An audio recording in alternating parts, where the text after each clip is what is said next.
Voilà, donc vidéo un peu improbable. Je vais vous dire, c'est que ce guignol à moitié torse nu qui vous parle. Vous avez probablement cliqué par rapport au titre. Générer 28 000 euros en un mois sans énormément de compétences.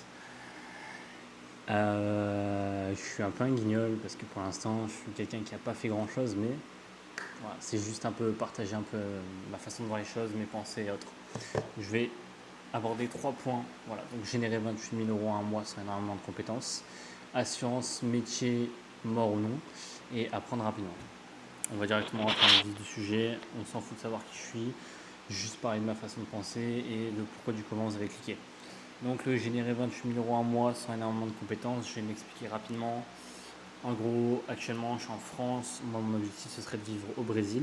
Et du coup, je voulais trouver des moyens de générer de l'argent en étant au Brésil et sans devoir être tout le temps en France. Et disons que mon beau-père est au Brésil.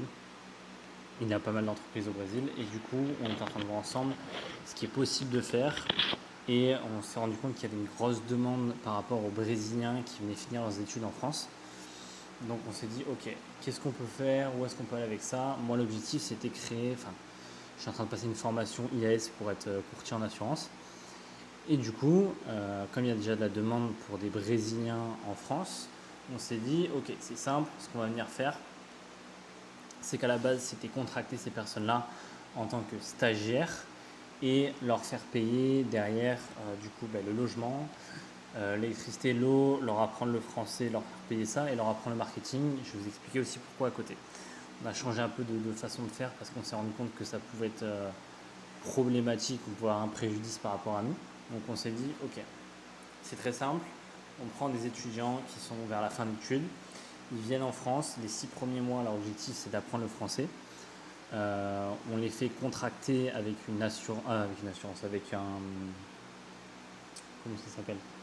Avec une école de langue. Donc c'est-à-dire que pour avoir leur visa, ils passent par une école de langue. Donc c'est-à-dire que s'il y a un problème avec eux, le problème ne reviendra pas sur nous, notre entreprise, mais sur l'école, quoi. Donc en gros, voilà, les 6 premiers mois, leur objectif c'est d'apprendre le français. Après, c'est aussi de les contracter en tant que courtier d'assurance parce qu'il y a énormément de gens, de Brésiliens en France et de personnes qui parlent portugais et pour qui c'est compliqué d'avoir des assurances parce qu'ils parlent portugais, pas trop français, donc ils préféraient pouvoir passer, je pense, par des gens qui parlent portugais. Donc le truc, c'est que ces personnes-là, ces Brésiliens qu'on a contractés, ils viendront s'occuper du marketing, que je leur apprendrai moi-même, moi et mon beau-père. Et avec ce marketing-là, ils vont venir ramener justement directement des leads pour que moi, en tant que courtier d'assurance, je puisse leur vendre des assurances, quoi, en tant que classique de courtier d'assurance. Donc, comment tu génères des revenus avec ça? Comment ça se passe? Déjà, en premier, ils nous ramènent des leads. En deuxième, du coup, ils nous payent par rapport au logement et tout ça. Et en gros, ça fait un calcul de, tu touches plus ou moins 400 euros de mémoire par mois, sans souci. Ce qui fait que si tu fais un calcul très simple, quand tu te retrouves avec à peu près 70 personnes, tu as du 28 000 euros par mois. Tu n'as pas besoin d'énormément de compétences, il y a besoin d'un peu d'organisation, mais légalement, tout ça, en tout cas de ce que ça a l'air, c'est réalisable. Est-ce que dans les faits, après, c'est réalisable, oui ou non? À voir. Mais ça permet d'avoir pas mal de points positifs parce que ça permet, en premier point positif, tu as ton revenu, tu as un revenu récurrent assez facilement, ça c'est top. Deuxième point positif, c'est qu'en faisant ça, si tu crées une holding derrière, peut-être avec cet argent-là, tu peux le prendre, le réinvestir pour justement acheter les appartements dans lesquels ces personnes vont être là. Donc ça te permet de faire l'investissement immobilier. D'un autre côté, en plus de du coup cette rente d'argent-là, plus l'investissement immobilier, mon beau-père qui est au Brésil, les personnes qui vont venir contracter ça, c'est des personnes qui touchent un petit peu d'argent quand même. Donc comme mon beau-père il a des entreprises, ça lui permettra d'être en fait en lien avec des gens qui ont l'argent, de la classe médium ou de la classe A, en gros les gens riches, quoi. Donc ça lui permettra lui pour ses entreprises d'avoir des connexions parce que c'est des gens qui vont se dire ok, c'est déjà quelque chose, il y a de la demande, c'est déjà des choses que les gens font, c'est déjà des choses que les personnes payent des milliers d'euros pour ça et en gros nous on va permettre de faciliter ça, ce sera plus facile, moins cher, donc ils auront un peu ce sentiment d'être redevables envers mon beau-père, ce qui peut l'aider lui pour ses entreprises derrière. Voilà, ça ce serait le premier principe Dans les faits, ça a l'air possible. Voilà, enfin, une fois de plus, je me répète. Mais est-ce que ce sera possible après en vrai? Je ne sais pas. Maintenant, pour passer sur le deuxième point, voilà. Sur ce point-là, en premier, s'il y a des personnes qui s'y connaissent un peu et qui savent sur où et comment ça peut capoter ou justement est-ce que c'est une bonne idée, je suis preneur. En deuxième, je voulais parler du coup de l'assurance métier mort, oui ou non. Parce que comme je disais, moi à la base c'était pour être courtier d'assurance. Est-ce que c'est une bonne idée, oui ou non? Ça, à chacun d'en juger. Tu as de plus en plus de pays en Europe qui ouvrent le digital nomade par rapport à toutes ces choses-là parce qu'ils se rendent compte qu'en Europe ils n'ont pas assez comment dire, pas assez de création de richesse et il faut bien attirer du monde, donc c'est une façon d'attirer du monde. J'en parlais du coup avec mon oncle qui travaille dans les assurances. Bon, lui c'est un peu différent parce que lui il a commencé tout le temps en bas de l'échelle et maintenant il se retrouve à directement se déplacer dans les grandes entreprises pour voir un peu les taux voir oui ou non si ça vaut le coup pour eux d'assurer ces personnes-là et est-ce qu'il y a un véritable risque inhérent, oui ou non. Et en parlant avec lui, je me suis vite rendu compte que de son point de vue, comme il me disait, si je veux commencer à vendre en assurance, moi à la base c'était pour vendre à des particuliers parce que c'est plus facile en tant que nouveau qui n'a aucune expérience. Je peux commencer à vendre du coup à des proches et après c'est plus facile d'aller voir monsieur et madame tout le monde dans la rue pour leur vendre qu'à une entreprise établie.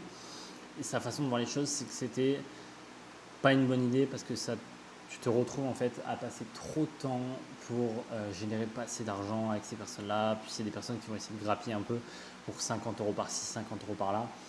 Et c'est vraiment une question du coup que je me posais. Est-ce que c'est une connerie, moi, de penser que même après ce qu'il vient de me dire, ça vaut toujours le coup, oui ou non? Parce que j'ai un peu cette vision de... Tu as des personnes, peut-être c'est très arrogant de ma part, mais tu as des personnes qui ont des compétences et qui ont de l'expérience dans certains domaines, mais qui aussi par rapport à ce qu'ils ont entendu ou ce qu'ils ont vécu ont des croyances qui peuvent être des croyances limitantes parce que lui je sais qu'il a commencé en bas de l'échelle mais il n'a jamais vendu justement à des particuliers. Alors si tu regardes les faits, comment il t'explique et même quand tu y penses ça paraît logique ce qu'il dit. Est-ce que dans la réalité c'est le cas, oui ou non? Est-ce que je fais de la merde et je me dirige vers juste une perte de temps, d'énergie énorme pour pas énormément d'argent? Ça, je ne sais pas. C'est juste une question que je me posais. On le verra dans les mois à venir. En très gros et en troisième, du coup, on part sur apprendre rapidement. C'est un peu lié aussi au tout. Hein. C'est parce que du coup, je dois apprendre, faire toute la formation qui est de 150 heures, qui en règle générale est une formation qui est faite en 3 à 6 mois. Moi, là, ça fait quoi? Ça fait plus ou moins 5 jours que je suis dessus. Je pense déjà avoir assimilé une grosse partie. Et comme je suis quelqu'un qui a jamais vraiment penché sur l'apprentissage, c'est des questions aussi que je me posais. J'ai remarqué qu'il y a des choses qui marchent très bien. Peut-être je vous apprends rien. Peut-être vous pouvez m'apporter des techniques. J'avais déjà entendu toutes ces conneries de Pomodoro, des choses comme ça. Je suis pas trop fan de ce genre de trucs-là. Pour moi, la meilleure chose à l'heure actuelle qui a l'air de bien marcher, c'est je lis une première fois, une deuxième fois. En gros, je me mets avec le bloc-notes sur le côté. Sur le PC, c'est plus rapide. Et je viens la deuxième fois juste prendre les mots-clés. Ça te permet aussi d'enlever toute la fioriture et de comprendre les choses plus rapidement. Un autre truc, je me force aussi à beaucoup utiliser l'IA. J'ai tendance à trouver que l'IA c'est un peu merdique comparé à ce que les gens pensent. Mais dans ce genre de cas-là, c'est très intéressant de vraiment lui demander de t'expliquer beaucoup de choses parce que certes, ça fait que je développe pas pas assez mon esprit critique là-dessus parce que si j'essaie pas trop de réfléchir de mon point de vue,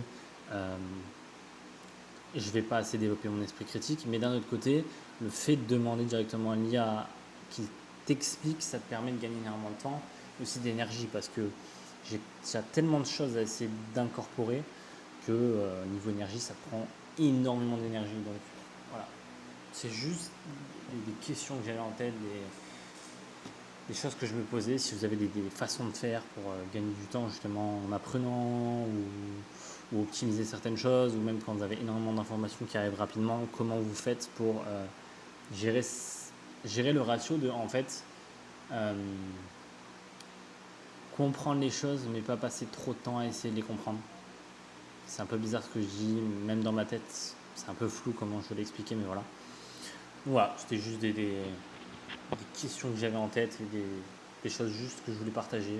Peut-être qu'il y a des gens qui vont regarder, me suivre, peut-être d'autres non, mais ça me permettra juste par la suite de voir comment je pensais en arrière, et puis voilà.